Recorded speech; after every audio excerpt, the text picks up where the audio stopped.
Hey, Life in 7 Songs listeners, it's Sophie. We wanted to take the opportunity this week to share a special episode of a show we think you'll really enjoy, American Masters Creative Spark. It's a show that interviews iconic artists across disciplines about their creative journeys in a way that really inspires. This episode features an interview between host Joe Skinner and Tony Award-winning actor Joseph Gordon-Levitt. The actor discusses the vast spectrum of realism in his line of work. Whether it's the recently released Beverly Hills Cop, Axel F, Lincoln, Third Rock from the Sun, The Dark Knight Rises, Mysterious Skin, 500 Days of Summer, or one of the dozens of other projects he's starred in, Gordon-Levitt really shows his range. We think you'll enjoy listening to him unpack his creative journey. And one more thing, next week on our show, we've got Mark Cuban sharing the 7 songs that shaped him. This one comes out October 8th. You won't want to miss it.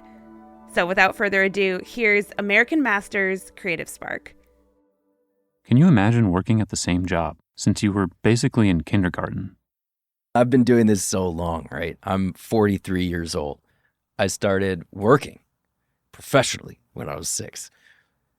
I was doing something akin to acting well before that, if you want to call dressing up in a costume and pretending to be somebody and having fun acting, which it is. That's Joseph Gordon-Levitt.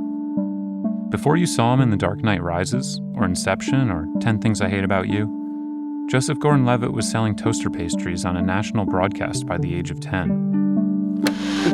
Boom, we're out of here. Hold on, Mr. Rushing out the door. You haven't had your breakfast yet. No, I know. Tick, tick, tick. Look, you got time for Kellogg's Pop-Tarts.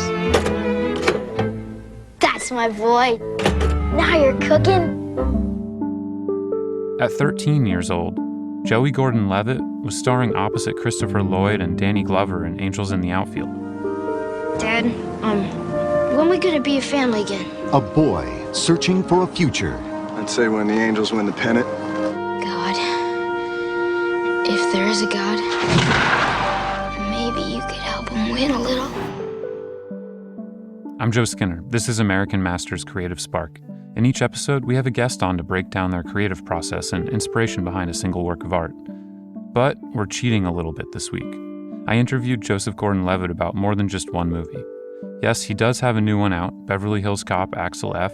Definitely check it out on Netflix if you're a fan of the franchise. But I wanted to figure out what it's like to have the same job since you were 6 years old.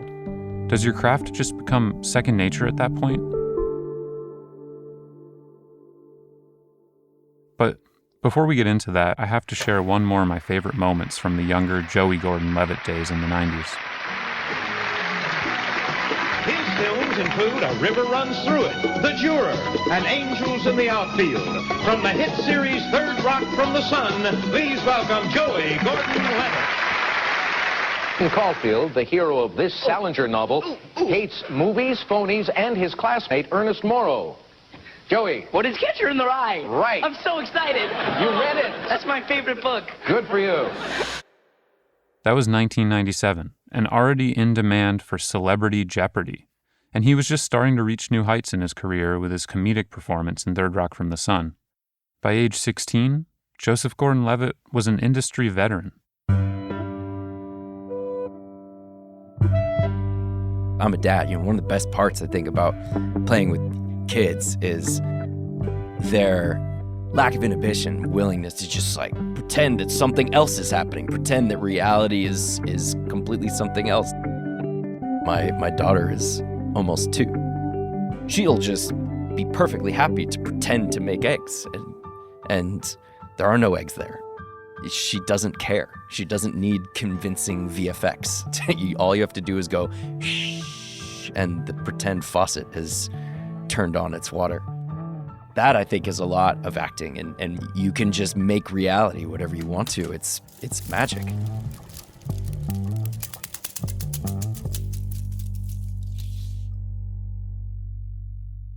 I'm a little younger than you, and I came up with your movies and TV shows basically right alongside as you're in them.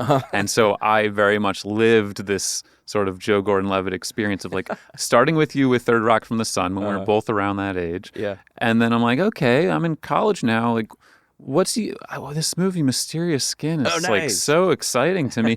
And it's like, oh wait, this is not Third Rock from the Sun. And I've always found that really remarkable about your career, is just this adaptability to these different genres and forms. And you don't see that with every actor. Thank you. I think that's really funny. Interesting. I'm glad you brought up that movie. That's certainly one of my favorites. It was really, Mysterious Skin was in a lot of ways where I got to become an adult as an actor. Your face looked like you'd been erased. Like you were just empty inside. And you just fell face first on the floor. Bam. And when we pulled you up, your nose was bleeding. The Joseph Gordon-Levitt that I knew from Angels in the Outfield and Third Rock from the Sun suddenly had become a very different kind of actor, taking on more challenging, dramatic work. In Mysterious Skin, he played a sex worker and a victim of child sex abuse, and then in the neo-noir movie Brick, he was an amateur detective solving a murder. I've always been fascinated to be somebody other than myself. 'Cause who wants to just be one person their whole life? I only get to live once. Wouldn't I want to try on someone else's self? Acting is sort of just, in that way, the art of empathy, I guess. Have you found that acting has been a way for you to connect with others? 100%. I often think of this role I played in my 20s. I played an American soldier who was a veteran who saw action in Iraq. I think of that often maybe because I was raised by peace activists. So it's somebody who's pretty diametrically opposed to my upbringing. I came to really care about and understand, I think, to some degree at least, what it meant to be a soldier and why that was noble and why somebody would do what they do, put their lives on the line for each other, your brothers out there. PK, you hit? I got two guys up front! Rick goes in! Hey! I won't claim that I really know what it's like to be in a firefight, because I've never been in one. Get up! Get him out of the street! Come on, get against the wall. You okay? And I won't claim to know what it's like to have been there when a dear friend gets shot and killed. I haven't experienced that. When else would I have had the chance to get to know a group of guys that had been to Iraq and really dive deep into their perspectives and become what I would consider to be real friends? And it's absolutely been an avenue for that sort of expansion of my own point of view. And if you don't mind indulging me, I would take this opportunity to say this is one of the biggest reasons why I think it's so important that schools do have theater and art and literature and stuff like that in them. Even though a theater class is likely not going to prepare you for a lucrative career, any career you pursue is going to involve empathy. Any job you do, you're going to have to understand the other people you're working with, the people you're working for, your customers, your employees or your boss, whoever. You're going to have to understand them. You have to communicate with them and to try to put yourself in their shoes. Communicating with somebody involves trying to get inside of their own head. And this is what you do when you learn how to act. And it's sad to see theater and arts programs cut more and more from schools. And not just sad because art's fun, but sad because that kind of empathy is what makes civilization work. Have you found, since you're a relatively recent parent, have you found that acting has helped you in that arena too? Oh, 100%. Yeah. Parenting has everything to do with it. Whether it's about something really practical, like just, getting someone to eat some dinner, or something a lot more complicated, like trying to help someone work through their feelings or work through a relationship. If I can be really empathetic and put myself in their shoes, really think to myself, what would it be like to be this 6-year-old or even this 1-year-old? Asking myself a lot of the same questions that I ask myself when I'm building a character for a movie.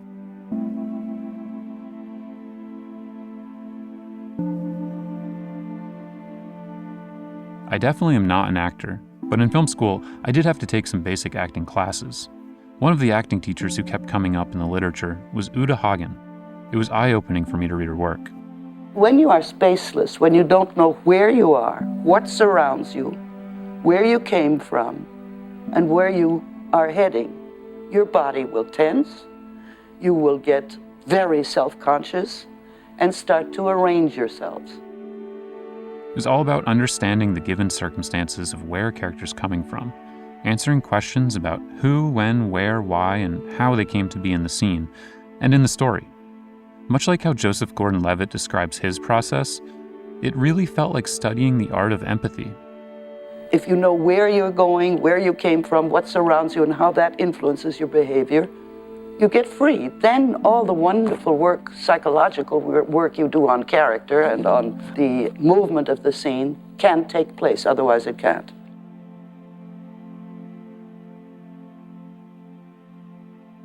So I'm just curious, to learn more about the process you take for building a character that you're preparing for. And Well, it's interesting because I recognize all the principles that you're talking about.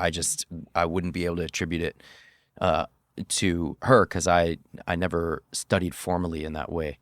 But how do I go about it? Well, it really depends. What's the medium? What is this movie going to be like? Are we in a comedy? Are we playing for laughs? Are we in a more of a tone of realism? There's sort of a spectrum of realism. How closely do we want to adhere to what would really happen? How a person would really behave or really talk?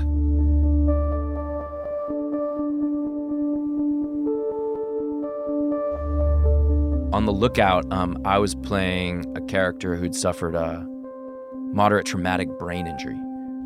It was a really intense thing to try to do because people who have suffered injuries like that, sometimes their whole kind of point of view gets rocked, and it can really impact how their emotions work, how their intellect works, and just their moment-to-moment experience of life. Once upon a time, I had the perfect life.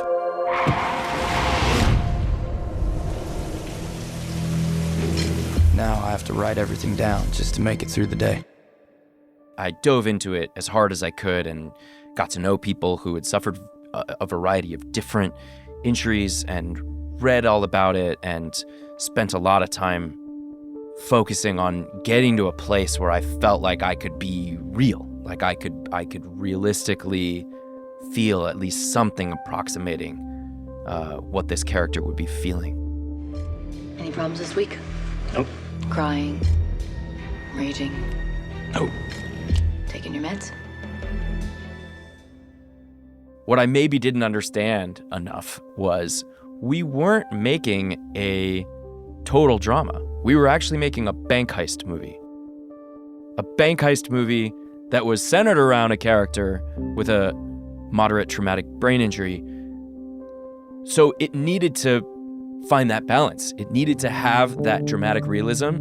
Again, it's a spectrum between totally realistic and totally not realistic. So it needed to be somewhere in the middle there, leaning towards realistic, but not entirely realistic. Because in a bank heist movie, things need to clip along faster than real life does to really make that genre go. So this is one of the things that I think about a lot when I'm trying to figure out a character is where are we on that spectrum between realism and a lack of realism? That'll really change my approach. If we're all the way over on the end of realism, like I did a movie a few years ago called 7500, where the whole thing, and the reason I wanted to do it was the director does this very unconventional thing with how he makes movies. Patrick Volrath is his name. And he has a script, but he basically says you don't have to stick to the script. And what you do is you just know your character super, super well. And they roll camera for 20, 30, sometimes 40 minutes at a time, which is very rare. I've never done that. In all my 30 years of hundreds of jobs, you roll camera for 1, 2, 3 minutes usually. And he's doing 20, 30, 40 minutes. It's very unusual, but it's really powerful and immersive. Passengers, listen to me. This is the pilot speaking. There's a young woman in the front of the plane, and the hijackers are threatening to kill her. But who can stop them? There's only 2 of them. All they have is glass. They don't have guns. They don't have knives. They have glass. They're going to kill a young woman, please. If you work together, you can beat them, please. It allows us as actors to go just all the way into, I am here. I am really here. And he doesn't want you to try to make it entertaining. The camera operator's just holding the camera on their shoulder and moving around and catching what they can. And the lights are just set up so that the actors can just go wherever they want to go. And he does everything in this very extreme way to optimize for an immersive, realistic experience. And if you watch the movie, it's very realistic. And it's part of what's so powerful about it. And then on the other hand, like I did Third Rock from the Sun. Hi, I'm Melissa. Yeah, I know. No, I mean, I'm Tommy. That's my name. Tommy. We've been in class together all year and we've never met. No, we have not never met. I'm Tommy. Yeah. So, we're trying to get these fruit flies to mate, huh? Yeah. Well, that's kind of cold, isn't it? I mean, they just met. What? Or can you imagine meeting somebody for the first time and then all of a sudden there's people trying to force you to mate? That's a lot of pressure. I couldn't do it. Well, if my lifespan was only for like a day, I think I'd be okay with it. Farcical, big, bombastic, theatrical comedy, which is not about realism almost at all. I don't want to say at all, but almost at all. You're really not thinking about, let me be here now. Let me completely immerse myself in this experience. You're thinking about beats. You're thinking about rhythm. And what does it take to ba-ba-ba-da, and they laugh. And da-da, and they laugh again. And it's a whole other thing. And so where my mind is when I'm playing a farce for an audience that's laughing versus where my mind is when I'm immersed in this heavy realistic drama. There's 2 totally different places. And I love the variety. I feel lucky I get to do both. But one won't work for the other, and the other won't work for that one.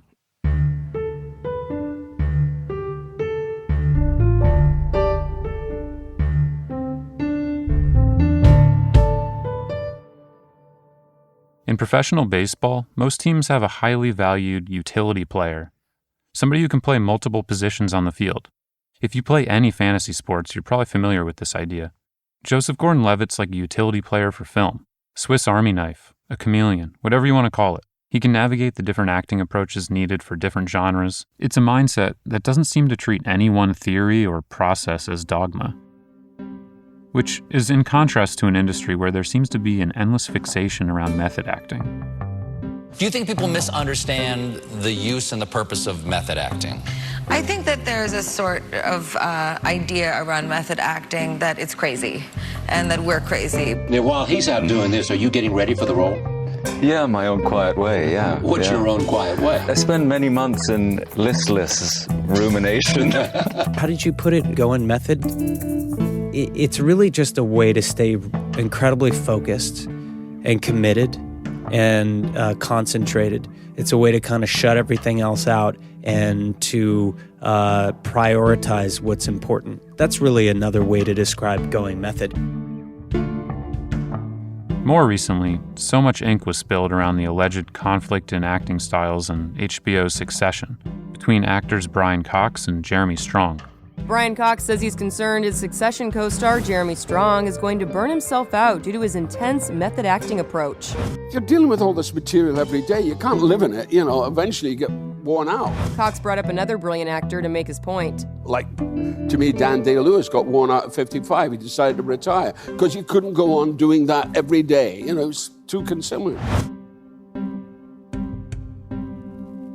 It's nothing new, and honestly, probably all of it, or most of it at least, is manufactured drama.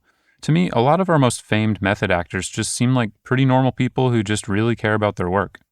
Joseph Gordon-Levitt brings his style of acting to his scene work with all kinds of actors, including some of the most mythologized performers in our business, like Daniel Day-Lewis.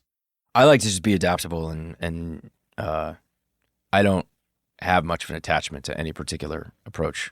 Not only project to project, but even day to day or take to take, because sometimes what was working isn't working anymore. Find some other way to make it happen. But you mentioned Daniel Day-Lewis, and I heard you also mention the word method. Again, I only kind of even really know what that word means because I haven't read any of the books or studied it in any of the classes that really teach what that means. What I found about Daniel actually is as committed as he was, and he was extremely committed, he wasn't overly precious or weird about it.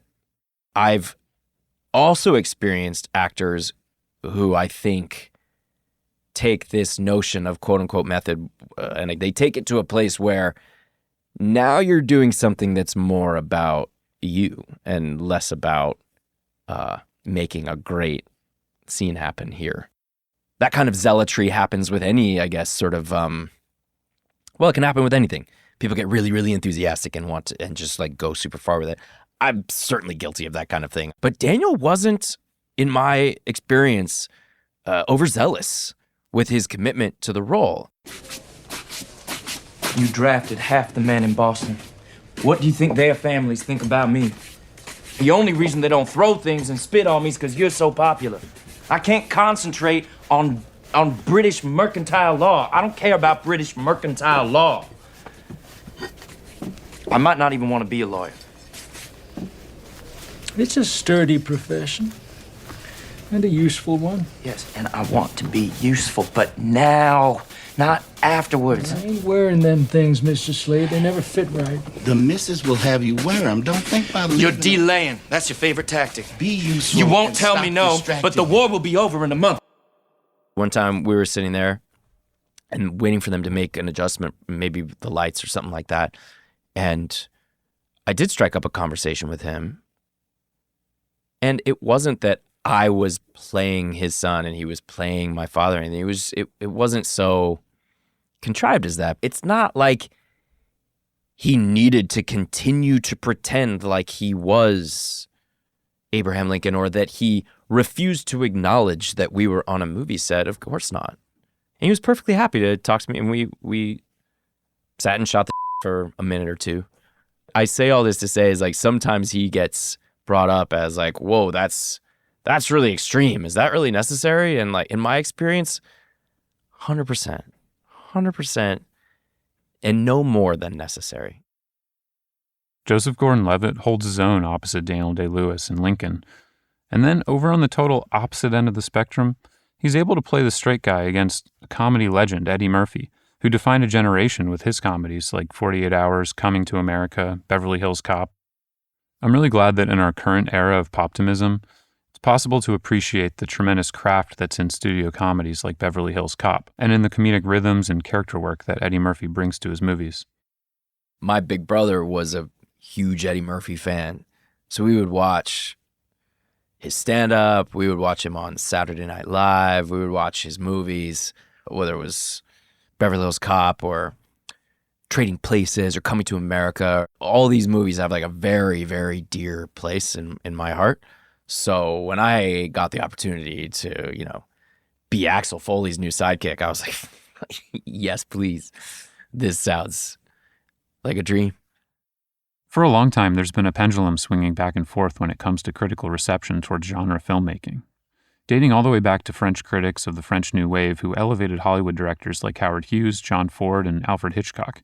It's been going on for a long time, and the pendulum has swung back again towards respecting the craft of elevated genre and commercial filmmaking with the critical and financial success of projects like Top Gun Maverick and even just last week with Twisters. So it's interesting to hear how Joseph Gordon-Levitt brings his craft to these kinds of big commercial movies. Artistically, you are approaching a Beverly Hills Cop movie differently than, Lincoln. It's an action comedy starring Eddie Murphy, franchise big Hollywood spectacle movie. But you might think that, okay, so we're all the way over on the end of the spectrum that has nothing to do with realism. But in fact, a lot of what makes the Beverly Hills Cop movies good, and I think actually a lot of what makes a lot of Eddie Murphy's performances so great, is he manages to keep a certain believability and humanity, even as he's being so spectacularly funny. And throughout the various shooting days, he would often sort of be pulling everyone else back and saying like, yeah, that might be funny, but that's not believable. We have to keep this also real. The audience still has to have some amount of belief that this is really happening and these people are real people, not just cartoons. And I think a big part of why Beverly Hills Cop movies work so well is they do have a heart and a humanity and a good chunk of reality in them, in addition to the laughs and his unique brand of comedy. And that's what I was focused on while we were shooting. We cannot do this. I can't do this. This is a bad idea. I think you're being a touch negative right now because men are trying to kill us, Bobby, and you're a helicopter pilot. And I'm pretty sure that's a helicopter. Shall we?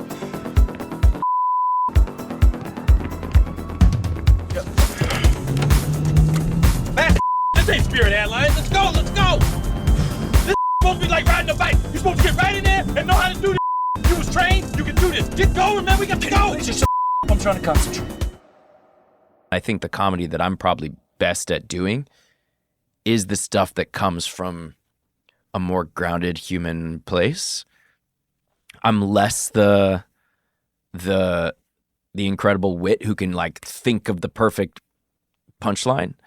My brain doesn't seem to work as well that way, but that dose of real humanity was actually something Eddie, really liked. And I think it's a big part of why we got along and why our scenes turned out really well together is I wasn't trying to just like think of the jokes. I would more just try to be real. And that reality, I think, gives him the bedrock that he needs often to do what his brilliant thing and really land the funny.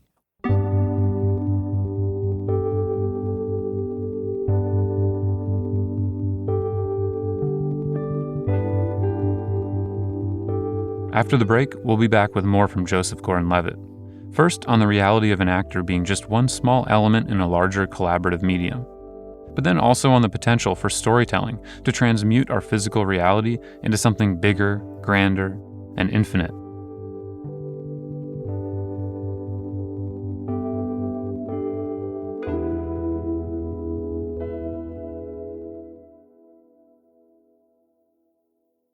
The truth about making a movie is it's not the actor's medium.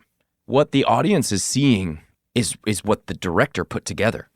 The actors, we get to come and sort of provide ingredients for the director.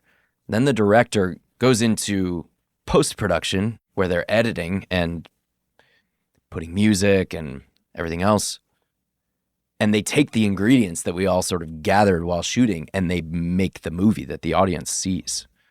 So it's not to undersell how, of course, crucial acting is to movies, but a lot of what the director is doing is maybe a little more invisible to audiences. And it's so much what you end up seeing. And I'm always really trying to understand what the director wants, how the director sees it, and then trying to give them those ingredients. At a certain point, I got to direct a movie, and that, I think, really changed how I approached acting. I came to understand some things that I don't think I understood before, things that aren't even necessarily so sexy, you know, the realities of and the sort of illusion of movie making. Say we're in a scene and I'm holding this glass of water. I'm holding one right now. If it's a nice close-up, the camera won't see that I'm holding this glass. Now the director has to come over to the actor and say, like, do you mind holding that glass up higher? And I remember this. I remember directors asking me to do this and feeling like, what? What is this? This is so phony. They're asking me to do something so phony. How could they be asking me to do that? But that's because I was orienting my understanding of acting in my experience as an actor as opposed to the audience's experience as a viewer. Nowadays, if a director asks me to hold my glass a little higher, I just do it. and yeah, does it like take me over a few pegs on that spectrum between perfect realism and not realistic at all? Yeah, it does, but that's sometimes the reality of making a movie. It might feel weird as an actor, but it won't look weird to the audience. And so appreciating those kinds of discrepancies, I think, really changed me. You know, what I find so interesting just about you as a person from what I've learned is just like, I get this sense that you seem very optimistic, earnest, and even romantic about life. But then with talking about craft, it feels like you're extremely practical. Oh, thanks. And those things, are those things at odds with each other? It almost feels like to be romantic about the craft of acting, you can't be practical. You have to be kind of, I mean, that's how people kind of assume that you might think about acting. Oh, I could be romantic. You want romance? Let's go. No, I really could. Where I feel like I get less practical is if we're starting to talk about stuff that's not on the job. Because being an artist is about so much more than a career or a job or any given movie or anything like that. When I think of big questions about, you know, our very existence. What does it mean to be myself? Or what does it mean to be a human being? Or what's the point of any of this? Or what is a soul? Or what is an identity? Or things like that. I tend to look through that lens of art, or creativity, or acting, or storytelling, or whatever you want to call it. Maybe just because that's what I know best, but also because I really think that's a valid and sensible way to look at those big questions. If you start asking me just as an example, what's a soul? Do we have souls? What does it mean to be soulful? I guess I'm sort of practical in that I tend not to find much resonance in like the supernatural explanations of what a soul might be. But I do believe very, very strongly and very deeply in a certain kind of magic of story or character. And what I mean by that is somebody's soul is who they are, what their character is, what they communicate to other people who feel their impact in an indirect way because they heard some story secondhand, or they, you know, read a book or saw a movie that this person wrote or acted in. Here's another example. So my brother died 15 years ago, right? And do I believe that his soul is still with us? Well, yeah, absolutely. Again, not in any kind of supernatural way, not in maybe the Judeo-Christian definition of soul or other various definitions of what a soul is, but I remember him. I remember what he did. I could tell stories about him. I do tell stories about him to my kids, for example, who never got to meet him in the flesh. All of those things, all of those stories and all of those impressions that he made, that's what makes up his soul. That's why he still does exist in a way, even though his body's dead now. So all of these thoughts and notions, to me, intertwine directly with what it means to make a movie or tell a story or create a character and act. It's what it means to be a human. I love that. I mean, just as a non-religious person, I always love the idea of art as being a religious experience. Yeah, very much so. I think, especially as a dad, I've come to be more and more interested, not in traditional religion, I guess. I was, so I'm Jewish. I identify pretty strongly as a Jewish person, culturally, ancestrally. I guess you could even say ethnically. I don't know. It's complicated what it is to be a Jew, but the religion part of it has never been something that I connected to very strongly. But there is something about people getting together on a regular basis and telling a story, and telling not just a story for the sake of a bit of distraction or entertainment or a laugh, but telling a story about what the hell are we all doing here? Why are we here? What is important? What does it mean to be a good person? How should we be treating each other? These kinds of things. I sometimes worry that contemporary entertainment doesn't address those things enough, because everyone making contemporary entertainment is competing for eyeballs, and the best way to get eyeballs is to keep it fairly light, But I really like movies that do challenge. Also, I really do love those moments where we as a family can appreciate something greater than ourselves, or be grateful for how good we have it. That kind of thing, which really does have a lot of overlap with what religion's supposed to be, right? So, I don't know.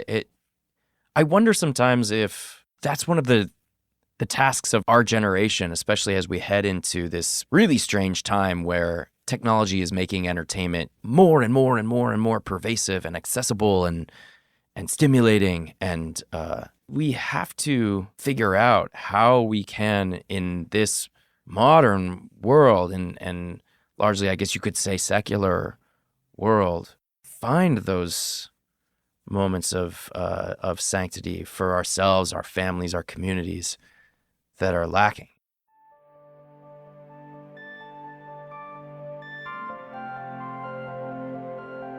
Thanks for being on our show. Thank you, man. It was a fun conversation. I look forward to hearing how you put it all together. Yeah, thanks. Appreciate it. Right on.